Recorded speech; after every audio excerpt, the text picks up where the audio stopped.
So again, welcome back on track, and we are now on formative feedback. Okay? So what is formative assessment in distance learning? So ito na yung gagawin natin. This is the last topic for this day. And this topic will be the basis of our output that we will be doing for the rest of the time until the second day. Okay?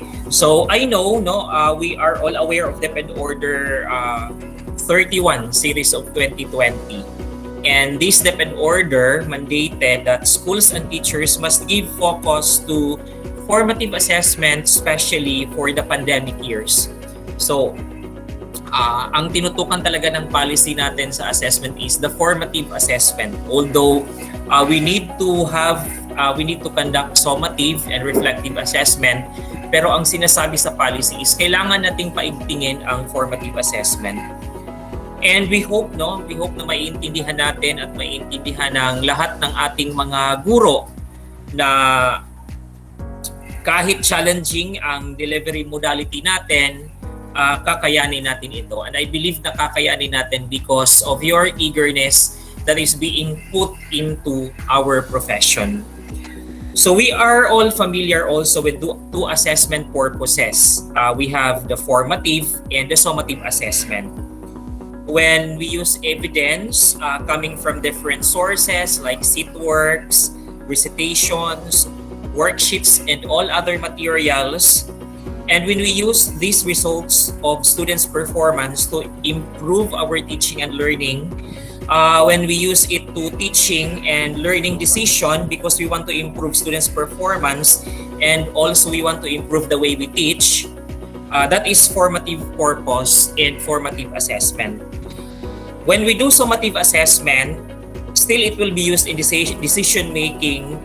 But however, the decisions that we will make have to do with learning outcomes at the end of the grading period or the quarter.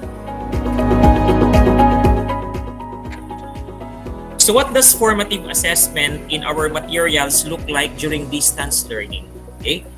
So ano ang mukha ngayon ng formative assessment dito sa ating mga SLMs, dito sa ating mga learning activity sheets, na ibinibigay doon sa mga bata, and how do it function in assessment in distance learning? And without proximity, how can teachers gather and act on in the moment information? Ano itong in the moment information? Kung mapapansin natin doon sa ating regular classroom activities, sa regular teaching and learning activity natin, na nung nagkakaroon pa tayo ng face-to-face, mas nakikita kasi natin kung ang bata ay nag-progress, kung ang bata ay natuto, kung ang bata ay nahihirapan, o ang bata ay kailangan pa ng maraming assistance. Ang tawag doon is in the moment information or in the moment observation. Outright, within the bounds of the four walls of the classroom, we see how the students are doing. But in distance learning, hindi natin nakikita yung mga in the moment information and hindi natin na-observe yung mga in the moment activities. So their behaviors, their emotions and situations that affect learning and inform instruction is not directly seen. So yun ang nagiging problema sa distance learning kasi hindi natin alam anong nangyari sa bata by Monday to Friday, so with the learning materials that they are using. So ang tanong ngayon is paano tayo magbibigay ng feedback kung hindi natin nakikita yung mga in the moment information? So yun yung gusto nating makita na sa pag-maximize natin ang ating mga learning materials in distance learning is kahit hindi natin nakita yung mga in the moment observations o in the moment informations, is automatic na ang learning material mismo ang mag-process ng mga ganitong pangyayari doon mismo sa tahanan ng ating mga bata. And how are we going to do that? That will be our topic for this session. Kung paano natin ma-intensify yung mga paano natin i-intensify ang ating mga learning materials na yung learning materials na mismo ang magbibigay ng feedback doon sa bata. Okay? Hindi na maghihintay yung bata ng guro na siya pang mag-feedback doon sa kanilang mga pinag-aralan o sa kanilang pag-aaralan. It's the materials itself who will provide interaction with the learners. Yun yung gusto nating makita in distance learning or magawa in distance learning. So we are going to go back to this thought, no, as our starting point, that the process of formative assessment is not about grading and it is all about learning. Yun ang ating tatandaan. Ang ating mga learning activity sheets na ibinibigay sa bata ay hindi ginagamit ng bata o hindi natin ibibigay for the purpose of grading, but it's going to be for the purpose of learning. So, let us put juxtapose muna on the different types of assessment para mas maintindihan natin according to purpose. Okay? And to distinguish one from the other, we need to look at the purpose. So when you want to know where your students are and where they need to be, or you want to know the gap, parang nandito pa lang sila pero dapat ay nandoon na sila at that particular level. Na dapat sana ay umabot na sa competency requirement. Pero napapansin natin na hindi pa umabot yung ipinapakita ng bata na skill o behavior. So yun yung tinatawag nating learning gap. So ang gap na yon ay malalaman natin if we are going to do formative assessment. Formative din if we tailor fit to the learner's need. Ano bang pangangailangan ng bata? For example, there are learners who respond well to written tasks. Napakagaling sa pagsulat. And there are also some learners who respond better in oral tasks. Merong mga bata na magaling magsulat, pero hindi sila magaling doon sa pagsasalita. Meron ding mga bata na magagaling sa pagsasalita, pero hindi sila magaling sa pagsusulat. And there are even some learners who cannot express in both. Merong mga bata na hindi magaling sa pagsasalita at sa pagsusulat. Okay. Then we figure out, no, in formative assessment, we figure out what should be the best way to find out what they know and what they're able to do. Halimbawa, itong mga bata na hindi magaling magsulat at hindi magaling sa pagsasalita, ano ba yung nararapat na assessment na ibibigay natin? That is where we are going to say we are tailor-fitting our instruction. Okay? We are adapting to the learner's needs. So by that result, we were able to make adjustments, of course, when we use formative assessment, and we were able to provide feedback. Kasi nakikita na natin kung saan siya magaling at kung saan siya hindi magaling. So kung ano man ang hindi magaling sa kanya, doon tayo nag-focus ng ating feedback. So napaka-importante ng feedback kapag formative assessment ang pinag-uusapan. We want also to become better teachers and we want to improve instruction. And of course, we want to ensure that our students are engaged even if they are learning at home. Ayun yung isang tanong. Paano nag-i-engage ngayon ang ating mga learners doon sa ating mga learning materials? So formative assessment can be done individually or in class, no, to see if they are progressing or needs more time to process the lesson. The other area, kung titingnan natin, which is in individual level, is for summative assessment. And this is usually used for grading, for ranking, for reporting, for promoting, or even certifying of what he can do out of his or her learning. But what is very important in both formative and summative assessment is that at the onset, before the teacher will do anything, at the onset, before you do anything, you need to be very clear about the purpose. Okay? Importante na alam mo kung bakit ka nagbibigay ng activity. Importante na alam mo bakit ka nagbibigay ng assessment. Kung nagbibigay ka ng seat work, okay, dapat maintindihan ng isang guro bakit siya nagbibigay ng seat work. Kung meron kang gusto na gagawa sila ng portfolio, bakit sila gagawa ng ganon? Okay? Importante ang pagsagot sa tanong na bakit. Okay? Hindi kasi pwedeng sasabihin lang, ito kasi ang sinasabi ng module, kaya ito ang gagawin. Nandoon na tayo. The module speaks about what the students are doing. The is, kaya ba ng bata ang hinihingi ng module? That's the first question. So dapat maintindihan ng ating mga guro na hindi lang sila gumagawa ng mga bagay para lang may maibigay o magawa ang kanilang mga bata sa kanilang mga tahanan, no? Kasi napakahirap na ng panahon ngayon, so we have to be very very strategic with the things that we are going to give to our learners. Okay? Dapat strategic ang ating mga pamamaraan sa pagbibigay ng mga kung anong gusto nating matutunan ng bata. Dapat din ay klarong-klaro sa atin kung ano ang purpose ng ibinigay nating gawain. Kasi kung walang sense ang ibibigay nating gawain, then our learners also will not make sense of it, no? They are not going to be interested kasi it stirs no interest for them. Hindi ito kapaki-pakinabang, wala itong kagamitan sa kanilang buhay, no? Just like adults, no? Parang tayo, we are not putting our interest to things that we are not interested into. Okay? Yung mga bagay na hindi mahalaga sa atin, hindi natin binibigyan ng oras. So kung itong mga learning material natin ay nakikita ng bata na walang kahalagahan ito sa kanilang paglaki, wala tong kahalagahan sa kanilang buhay, then they will not give attention to that. So to be clarified more of our assessment purpose, you need to define your purpose of assessment. Okay, yun lang. Hindi lang tayo magbibigay ng mga gawain para lang may maibigay tayo o may magawa ang bata sa bahay.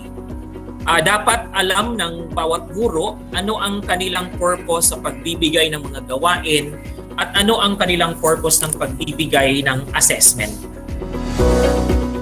Maraming decisions ang kailangan nating maintindihan at gawin when it comes to formative assessment. And these boxes in your slide show the different questions that we need to be able to answer whether face-to-face or in distance learning. When we teach, we need to ensure if our students have mastered the skill and the competency. Yun yung una nating assure.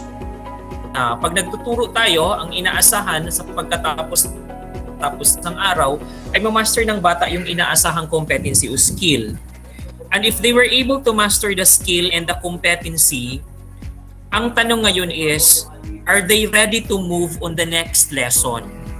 Okay? Handa na ba ang bata para kailangan na siyang i-move doon sa next competency?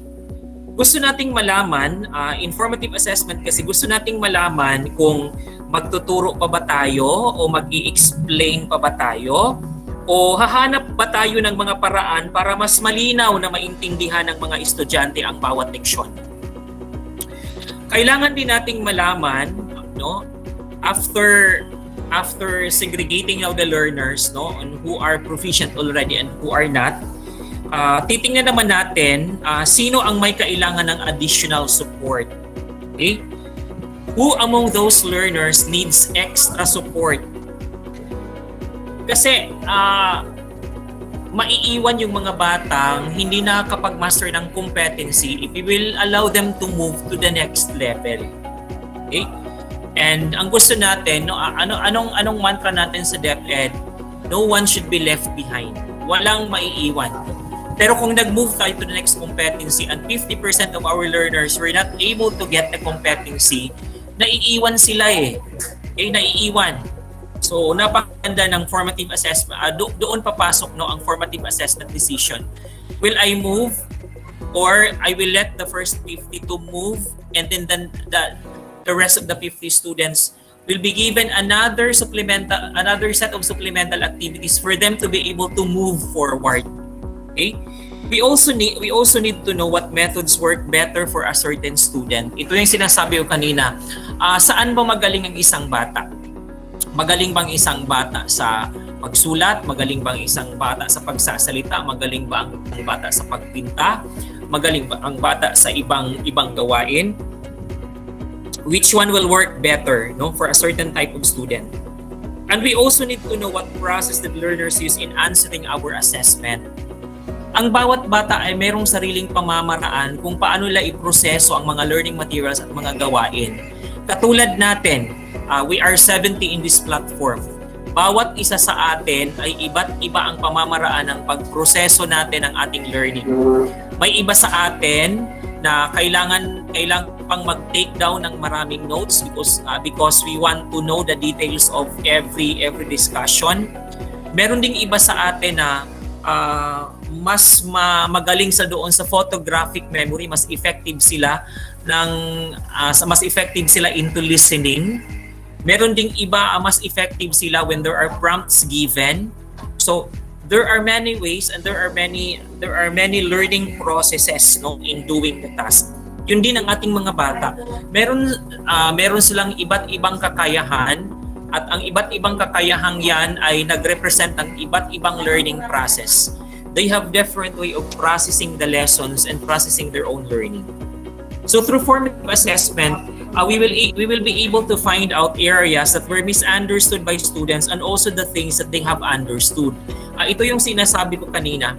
Kailangan nating makita sa bawat bata alin doon ang kanyang natutunan, alin doon ang hindi. Example, for a 10-point item na ibinigay natin, no? For a 10-item quiz na ibinigay natin, at yung bata ay nakakuha ng 5. Okay. Probably those 5 are good, but those 5 are not good. Tingnan natin doon sa 5 items, alin doon ang hindi niya iintindihan, because those 5 items basically have different level. Umabot na ba doon sa analyzing type of question ang hindi niya nasagot, so merong problema sa analysis. Evaluating type ba ng question ang hindi niya nasagot, so meron siyang problema sa evaluation of concepts. So kailangan nating makita ito, kasi pag magbibigay tayo ng feedback, kailangan nating ma-feedback kung ano yung tumpak na kailangan ng bata. Hindi lang feedback tayo na hindi natin naintindihan ano yung feedback natin sa bata. Yun kasi yung kadalasan nangyayari hindi ina-analyze. Kaya ang analysis is very important in formative assessment results and decisions, because we want to be straightforward in giving formative help to our learners. So there are many decisions that we need to make. Napakarami. No? What is important is to realize na hindi tayo pwedeng lumipat sa susunod na competency o sa susunod na lesson kung hindi na ma-master ng estudyante ang concept and skill. Okay? Example, yung problema ng bata is reading. Okay. So paano siya sasagot ng module o mga learning materials natin o learning activity sheets kung ang problema niya ay reading? So basically, we're going to put more time on reading when it comes to formative assessment, okay, and formative feedback. Kasi magiging problema yan Nobody could progress without the reading skill. So yun ang pagbibigyan natin ng paraan muna. Rather, we are going to keep giving them materials pero hindi pala nasasagot ng bata. Wala siyang naintindihan. May mga sagot kasi merong answer pero hindi niya naintindihan yung kanyang ginagawa, yung kanyang sinasagutan. Okay? So, bakit ganun yung konsepto natin dito? Ang trabaho kasi natin ay magturo. No? Ang trabaho natin ay magturo. We are here to teach. And if students are not learning from our materials and if students are not learning from us, then there is no teaching at all. Because teaching is always scope. So again, kung walang natutunan ang bata, ang ibig sabihin walang pagtuturong nangyayari. Okay? So, hindi natin trabaho na tapusin ang competency. We are not clerks. We are teachers. Okay? We are teachers, and that is the thing that we need to put by heart. Hindi natin trabaho ang tapusin ang lahat ng competency.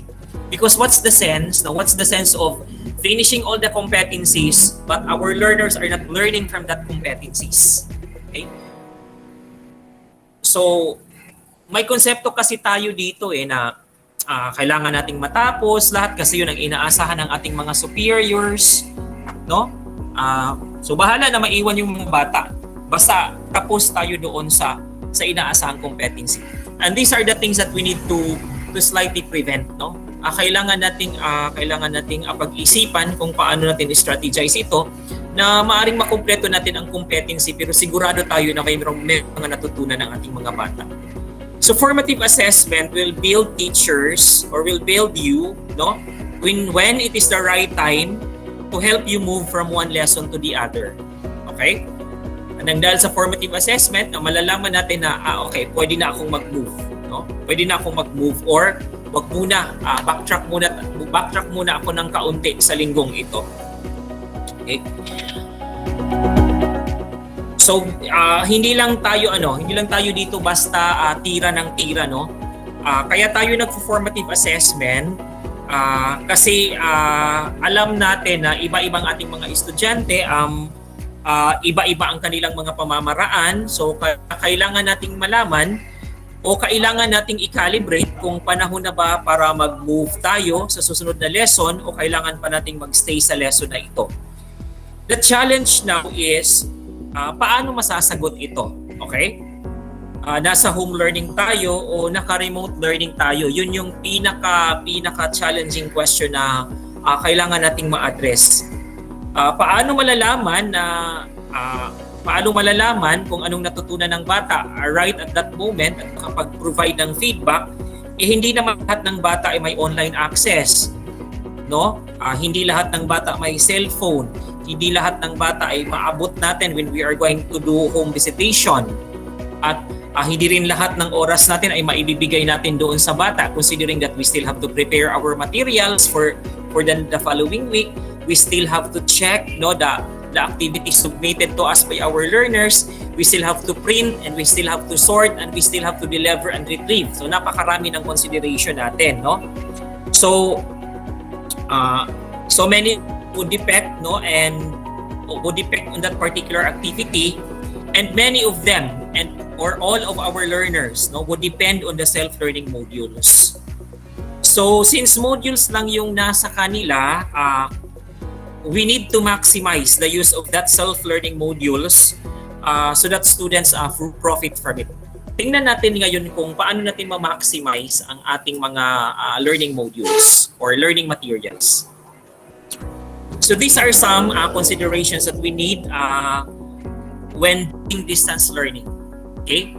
Habang gumagawa tayo ng ating mga learning activity sheets, no, para sa ating mga bata, ito yung kailangan nating matingnan or ma-reconsider. Number 1, instructions, especially in assessment, whatever it is, has to be very, very clear. Yun yung una. Kailangan ng klarong instructions, especially on assessment. Why? First, teachers are not there to help the child. Wala tayo doon. Okay? Walang mapagtatanungan ng bata kung meron siyang hindi naintindihan doon sa module. You are not in your student's house to be able to explain what is the lesson all about. So whatever materials you give to your students, it has to be understood by the student. Okay? So yun yung unang tandaan natin. Na sa paggawa natin ng ating learning materials, ang unang iisipin natin is maiintindihan ba ito ng aking mga bata. And one consideration is the language to be used by teachers in writing or preparing those materials. Remember, when we write the learning materials and the activities or the activities, please take note of the language level of your learners. Abot ba niya ang level ng lingwaheng ito? Okay? Kasi kung hindi, babaan natin ang language level, ang proficiency level ng language. Okay? You can write something in English, you can write something in Filipino, or you can write something even in mother tongue. But we need to be mindful on what the learner can do in relation to English, in relation to Filipino, or in relation to mother tongue. Okay, ito, sinusulat ko ng English. Naiintindihan ba ng bata ang mga words na ginagamit ko dito? That's the first question. Kasi pag hindi niya naintindihan yung mga words sa English na ginagamit natin doon, hindi niya yun babasahin. Okay? Hindi niya yun babasahin. Automatic diretso sa doon sa answer key. Okay? Kahit gaano kaganda ang pagkagawa ng learning module, kahit gaano kaganda ang pag-quality assure ng ating mga learning module, pero hindi ito naiintindihan ng ating mga bata, wala ring silbi ang quality assurance na yan. Ang ibig sabihin is, paano gagawin ng bata ang mga gawain o task na hindi niya naintindihan dahil sa level ng language na ginagamit ay hindi kumpas sa kanyang proficiency level. So we need to look at those in relation, no? Pag sinasabi nating in relation in the content of the material, titingnan natin paano magko-connect ang bata doon sa content ng mga learning material. Okay? In relation to those material given. And if we made materials where language is not within the level of their understanding, what will happen? They prefer to let their parents understand it for them. Wala tayong problema doon if they're to refer to the parents and the parents would just assist them. Ang magkakaroon problema doon is hindi maintindihan ng bata at yung magulang na ang sasagot. Okay? Kasi sino ba namang magulang ang hindi matatakot na mababagsak ang kanyang anak doon sa kanilang klase? Okay, kayo ay mga magulang din. Naiintindihan niyo ang feeling na yan. Okay? But what else can a parent do when his child do not understand the learning material? So ako na lang. So we could not expect somehow that students may understand fully the content. Huwag din nating isipin na 100% of the content ay maiintindihan ng bata. Ang target natin sa distance learning, no? At least nababasa man lamang niya ang kanyang learning materials. So for us who prepare these materials, again, please be mindful of the language to be used again as a guide for learners. And hopefully when we do it this way, the learners can read it this way. But if we don't pay attention to this, learners will now depend on their parents and adults to make sense of the modules. So anong gagawin? Sige, ate, ikaw na lang ang sasagot. Maglalaro na lang ako kasi wala akong naiintindihan dyan. Kahit balik-balikan ko pang pagbasa dyan, wala akong iintindihan. So sana malinaw sa atin yon, no? Sana malinaw sa atin yon. Kung gusto natin na mas independent ang ating mga bata sa pag-aaral nila, at hindi yung mga nanay at tatay nila ang gumagawa ng assignment o gumagawa ng mga activities, isulat natin ito sa level na naiintindihan ng mga bata. In the writer's perspective kasi, the writers or the teachers will write something that is understood by the teacher's level. Minsan sasabihin pa nga ng guro na kasazunra na ini, kasayunra ang mga activity, dili paghihapon matubag ng bata. We have to remember that our children sometimes have no prior knowledge. Sa atin, sa adults, madali na lang yun because we have already the experiences and we have the prior knowledge. Sa isang bata na hindi nakakita ng saging, paano niya maipaliwanag ang saging? Sa isang bata na hindi siya nakikita ng itlog na inilagay sa tray at ang kanyang nakikitang itlog ay isang itlog lang sa mesa at hindi na nakikilala na meron palang tray para sa mga itlog, paano niya i-express yun? Okay. Sa level ng isang guro na sumusulat, alam na ng itlog ay may tray. But sa isang level ng isang bata na hindi nakakita ng tray ng itlog, hindi na yun maiintindihan. And that's the basic thing that we are going to see, the in relation of the material and the target learning. So when we think of assessment, we need to take in consideration in the context and resources. That is one. Okay? Not all our students could be assessed online. Some of them must have to be visited. So kaya nga tayo nagkakaroon ng home visitation kasi yung mga bata natin ay wala ang mga resources na pwede nating gamitin para makontak sila. Some of them would have to take paper and pencil test. And we need to take into considerations the resources that are available to our students and to the context. Ano bang ang sa batang ito na walang mga kagamitan sa bahay? So, anong gagawin natin? And because we have no physical presence at home, we need to plan assessment carefully and we need to carefully establish the link between the activities that we do and the results that we get from these activities, and of course, the decisions that we need to make. This means that we need to plan the assessment carefully. So again, the bottom line here is, we don't have to give activities, we need to give activities. With every activity that we give, there should be purpose. With every evidence that we get from the answers of the students from the SLMs, or from whatever activity we give them. This is something that teachers must be empowered to do, and administrators and supervisors also, to allow teachers to do. They must have to design individualized assessment formats to help every learner. So ang ibig sabihin dito is, hindi lang tayo print ng mga material, tingnan din natin yung mga material kung kaya bang gawin ng bata. So napakagaling ng sagot kanina ni Ma'am na nakikita na yung learning material, no, kaninang umaga sa sharing ni Ma'am, na nakikita na yung mga learning material na hindi angkop sa bata yung mga activities. So meron siyang binago. Okay? meron siyang binago. So napakaganda ng decision na yon, no? That's formative decision. And because students are studying at home again, and we are on distance learning, there has to be a shift of assessment control to the learners, especially if they are older or if they have caregivers at the respective home. Anong sinasabi po nitong shift of control? Yung bata mismo ang mag-discover kung tama ang kanyang sagot at bakit tama ang kanyang sagot, at siya na mismo ang matuto kung ano ang tamang sagot kapag nagkakamali siya doon sa pagpili niya ng sagot. Okay? So, when we say shift of assessment control, hindi na yung guro nang nagko-control ng tama o maling sagot. Ang nagko-control na ngayon is the understanding of the learner towards the material, because the material provided also a control of assessment. Okay? And that control of assessment will form part of the learning, no, of the particular learner. So yun yung gusto nating mangyari sa ating output. So pag tayo po ay gumagawa ng modules at meron po tayong mga pag tayo gumagawa ng modules at gumagawa ng learning activity sheets, ay meron po tayong mga ginagawa na activities doon. And that is the basic development format, no? Ang sabi natin, ang formative assessment ay dapat merong feedback. Kailangan ng feedback. Okay? So ibig sabihin, yung feedback natin, yung feedback na yun natin, ay nasa loob na ng module, kasama na. Okay? Kasama na doon sa package natin sa ating mga learning activity sheets, kasama na doon yung feedback.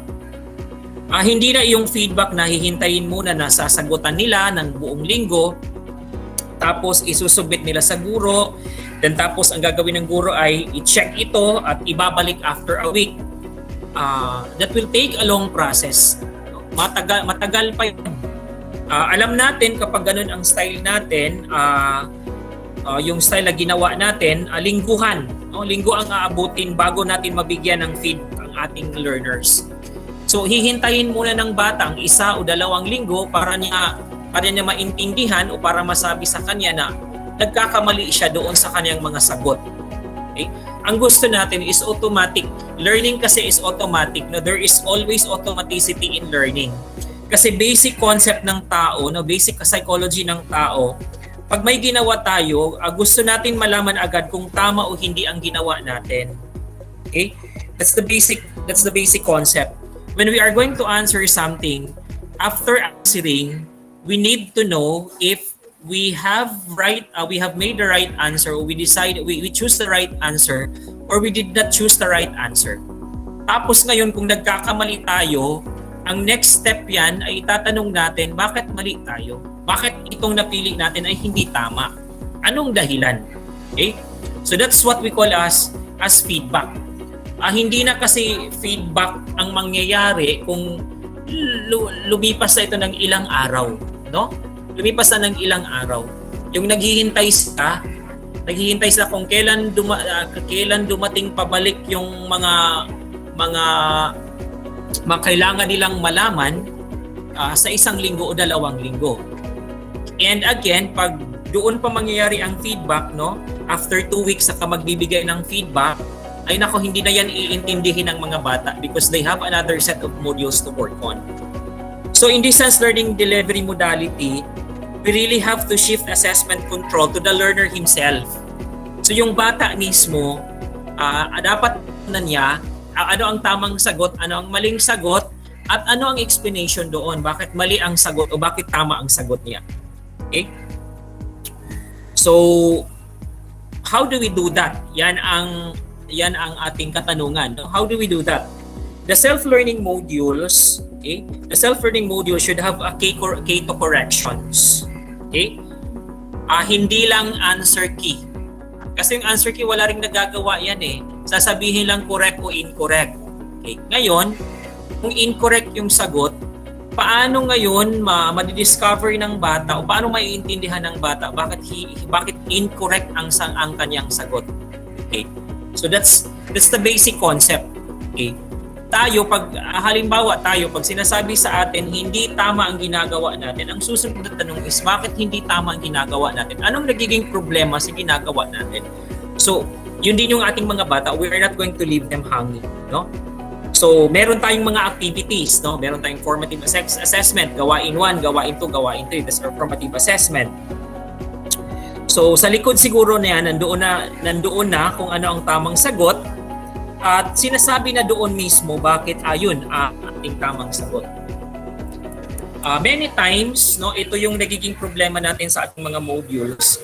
Many times, we treat activities in the self-learning modules like a test. So sasagutan nila tapos tinitingnan yung module at kapag hindi nila masagot ang mga tanong, sino ang magpapaliwanag doon kung paano matatagpuan o mahahanap yung tamang sagot. Wala kasing nagsasabi sa kanila kung ano yung tamang sagot. Walang guro. And even the materials are not telling them that this is the key to corrections or this is how the way you answer the question. So the activities in the self-learning modules are formative activities. Okay? And so, hindi ito basihan ng grade. So kung ang nanay pa niya, no? Kung ang nanay pa niya o ang kapatid niya ang gumagawa ng kanyang mga gawain sa kanyang modules, masasayang lang yan. Kasi hindi naman binabasihan ng grado yan, hindi ginigradean yan.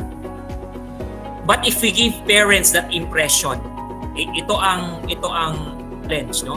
If we give parents that impression that these activities are graded, then definitely as a parent, no, as a parent, that parent wants the child or want his child to do very well. So kung nakikita niya na hindi na nakakaya ng kanyang anak, so siya na mismo ang gagawa niyan. So if we will be able to explain to the parents and that the self-learning module activities are formative activities and we only use that one as a gauge to our as to what our learners understand with the lesson, they will just let their children do it by their own. Again, when we create activity sheets and formative activities and we send it home, please make sure that you have the key to the correct answers to that activity. So that the parent or whoever or the learner would be able to discover na ito pala yung correct answer, maiintindihan niya bakit siya mali doon. Doon natin makikita ang assessment control.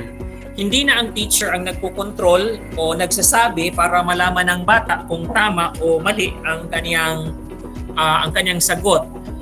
Ibigay na natin doon sa activity sheets kung ano yung sagot na tama. Pero dapat may instruction siguro o disclaimer na sa katitingnan ng answer key at ang key to corrections matapos sagutan ang mga gawain. At kailangang malinaw na malinaw sa mga magulang kung ano yung purpose ng self-learning modules. Kasi sa atin, kapag ang nakasulat at ang forma ay parang test, akala nila summative assessment. So when in reality, you just want to know what the students can do so that you can adjust instruction. So dapat maintindihan ng bawat magulang na hindi naman pala bibigyan ng grade ang self-learning module. So if that's the case, the parent would say, hindi ko sasagutan yan at hahayaan ko ang aking anak na matuto ng kanyang lesson. Kapag hindi malinaw sa ating mga parents ang purpose ng ating learning activity sheets or self-learning modules, do not be surprised that the parents will answer this module. Okay, I may say that in our classroom context, no, teaching and learning can only be effective when we try to grade less and assess more. Okay. Again, I may repeat, no, teaching and learning can only be effective when we teachers grade less and assess more. Okay. Thank you very much and good afternoon once again.